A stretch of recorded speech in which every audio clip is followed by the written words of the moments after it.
čakáme v rade na kino.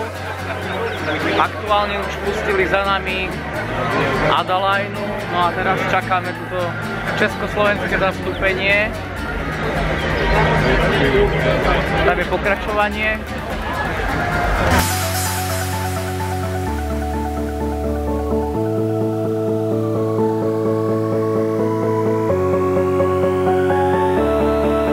Sedíme v druhej rade. Mari, tešíš sa?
Welcome to Google Live.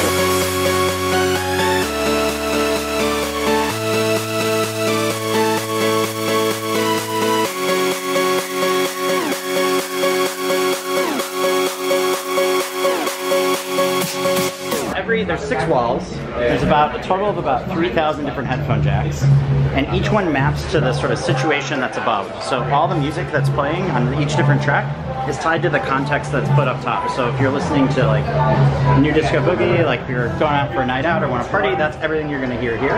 And then they change based on the context and what you're doing.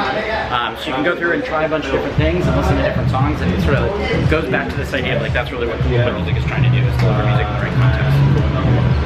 The other things that are in this space, this is a sort of way of discovering and exploring different content that's based on Google Knowledge Traps. You can go up and sort of tap them again and do different scenes and different content that'll help you find how things are connected. In the back, we've got a VR demo that's based on Bohemian Rhapsody. So you can sign up and go through and watch that.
Takže aktuálne sme sa dostali do Google Visitor Center, ktorý je stále ešte v bete. A aktuálne sa nachádzam v takej ukážkovej kancelárii, ktorú majú bežne Googlery po celom svete, o všetkých pobočkách. Nie je to nič extra, je to klasická kancelária. No a samozrejme okrem kancelárie môžete tu nechať ešte svoj odkaz na takejto zaujímavej stene.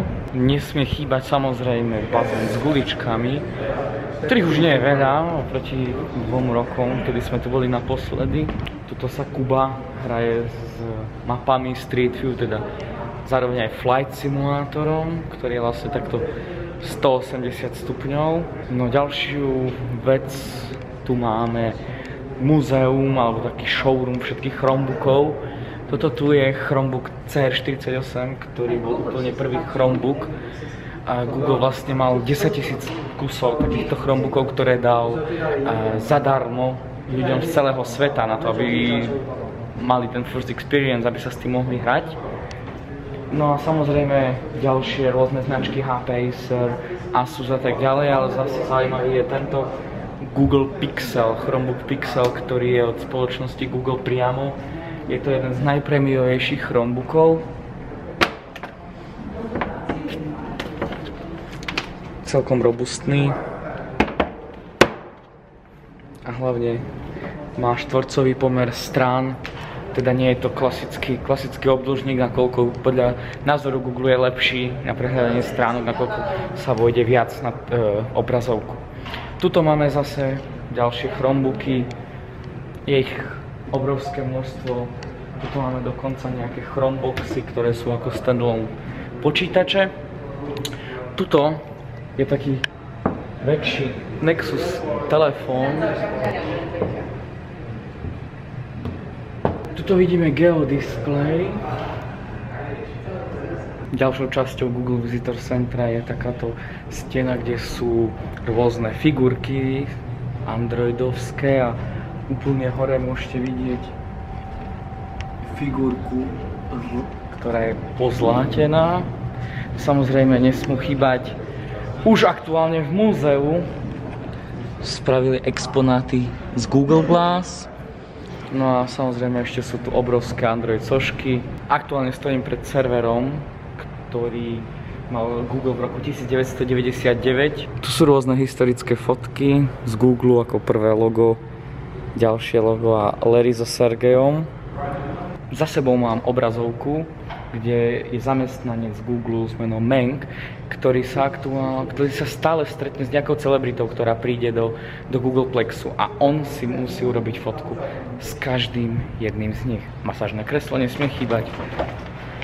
A ja sa s vami lúčim. Takže na Google bajku smerujeme naspäť na I.O. po krátkej prehliadke.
rokov máme úspešne za nami.